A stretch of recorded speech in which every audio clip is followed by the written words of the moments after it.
Uh, Welcome back to the School of NPC, and this is me again.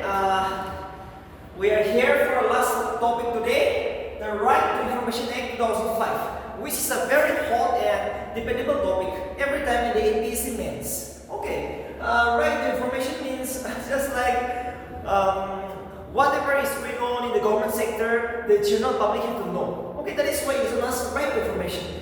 Right to information is under Article 19. I have to know what is happening. I have to know what is happening in the government sector. So see, the procedure is like this. The Parliament of India has passed an act in the year 2005. 12 October 2005, on this day, the Right to Information Act came into effect. So remember, 12 October is celebrated as the Right to Information Day every year.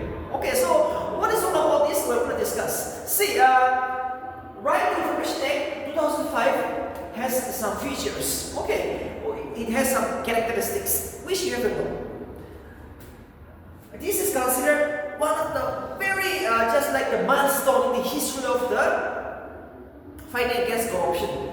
See, we have to know what is happening in the government sector. Take the example: how many money, how many schemes were allotted to each department, and what is the salary of the director, the employees, the promotions, as well as the schemes, the contracts. We have to know because all these departments, we have around 75 departments in Nagaland. So we have to know what is happening.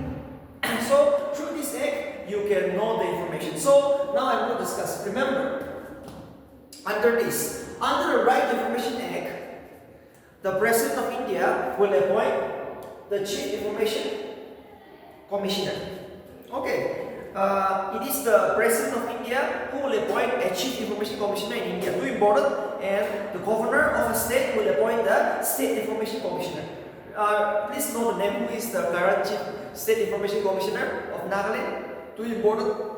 Who is the current State Information Commissioner of Nagaland? Remember? So see, first point, under this act, the President of India will appoint the Chief Information Commissioner to give information at the central level. And the Governor of a state will appoint the State Information Commissioner to provide information to the state people. Alright, State Information Commissioner. Remember, the procedure is like this. Under this act, every department should appoint an information officer. Under the Government of India Act 2005, every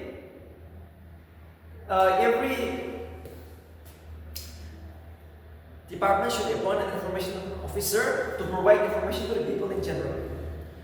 Take the example. We all know the Home Department. In Nagaland, we have the Home Department, which is the largest department in the state of Nagaland.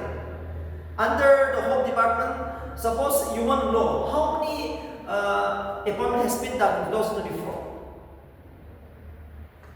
You can write an RTI through the information officer, because under the Right to Information Act 2005, every department should appoint an information officer, and that particular information officer should provide information to the person within 30 days. Too important. You file an RTI in Home Department. You want to know how many employees were appointed in the year 2024. Yes, possible. And within 30 days, the concerned information officer of the Home Department should provide you information. Okay, and see.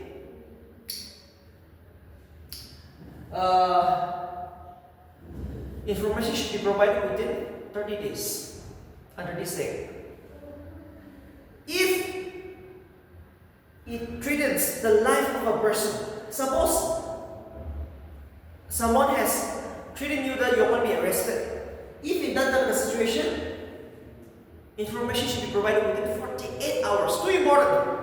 If it concerns about just the normalities, okay, how many employees are there in Home Department, or if you want to know what is the salaries of Director of Agriculture, you can file an RTI. They will provide you the information. Or how many employees are there in the Department of Agriculture, they will provide you. They will provide you. But suppose you receive something from the government of Nagaland. It threatens your life. You are concerned about your security, your life. Now, it concerns the life and safety of a person. In that conditions, information is to be provided within 48 hours by that particular information officers. This is so important. If the information is not provided, the State Information Commissioner will fine rupees 250 per day on that particular officers. And after that, the concerned hearing officer will be subject to departmental proceedings. That means punishment. Some kind of a strict punishment will be given to that particular officer. So these days, you can file an RTI in any department, and if the RTI activists should receive the information within 30 days. If not, 250 per day fine will be done to that particular person. On top of that, the officer might be arrested, suspended. So these days, corruption is coming almost these days just like you got be 100% corrupted. Okay, by passing this act, now the openness, the transparency, the accountability, openness of the government sector is very much possible. So RTI is very important. This is too important. Remember, so this is the RTI 2005. Too important. Suppose you want to file an RTI, but you are too poor. You are a person below the poverty line. Take the example, I'm an illiterate. I'm coming from that particular village. I don't have even 50 rupees. For that people, to file an RTI, it is free. To file an RTI for the people below poverty line, it is free. But if you are somehow educated, somehow manageable, it is a third-rate government servant or might be some wealthy person, they will charge a little bit. Okay, RTI, they might charge you some rupees, but it's okay, that's fine, right? You can pay for that. So anytime this is too important. We are very much concerned about our life, or might be about our government sector. So these days, possible, very much possible. RTI is wonderful. Right to Information Act 2005 is too wonderful because now this act also cancel the Official Secret Act 1923. You see, Official Secret Act 1923. It means, especially the government will never provide you the information about what is going on in the government sector. Okay, before India got independent. But no, by this act, it is being cancelled now. Now everything except the confidential one, they will show to everyone if you file the RTI. So except, see, the Right to Information Act 2005 also cancelled the Official Secret Act of 1923, which shows that now the government cannot hide you anything. They have to provide the information. These days, people are being back to governments. They are being terminated, right? Some officers are suspended because of this reason, because of the Right to Information Act. Openness is coming. Transparency is there. It is coming. Okay. It is, we can say, 50-60% of the government of Nagaland is corruption free now. Or there is some openness now. So now, very much possible. On top of that, there are some factors again.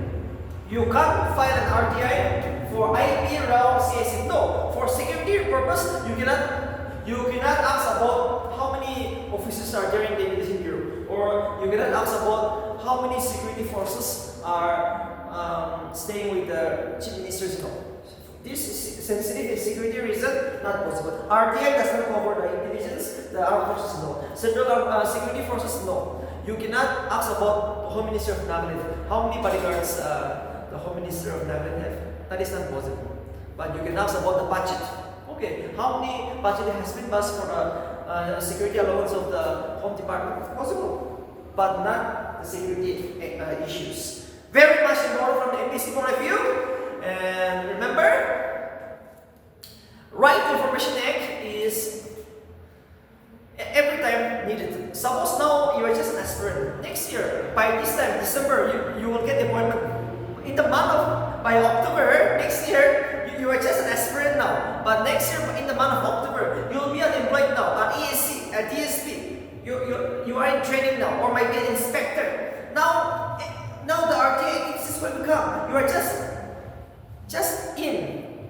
You are just an officer now, right? You just have entered. Just 1 year or 1 month. But these people will come. You have to handle the issues. You have to access to the information officer of your concerned department because information has to be provided within 30 days, or else departmental proceedings, punishment is going to be given now. So, right very much important. And why do we have this information commission? For what reason? For what reason we have this information commissions? Right information, to provide information to the people in the right time, because the government is for the people, remember, not for someone. The government is not for the director, not for the minister, not for the chief minister or secretary. The government, which is here in Nagaland or in the government of India, is for the people. That's why you have to provide information. So be very sensitive when you're working in the field work, when you're working in the department, be very sensitive. These are very important. So with this, we have ended up the topic of the Right to Information Act 2005. So best of luck in these experiments. We wish you, and again, anytime in the month of January also, I will provide you some social issues connected with the public administration, so that no question will be, you will never leave any questions, okay, in public administration. Remember my word, please, class. Public administration is too important. Interviews, okay, I will give you some situation reaction tests based on the public administration, current affairs, and the basic Indian polity. So you should be able to provide governance. You should be able to, because now you're going to be a government servant now, not just a servant, officer now. You should be able to provide the governance of the day. So this is too important. We'll see you, class, and I wish you advance happy New Year, and I hope 2025 means will be a successful one for you. Thanks a lot, class.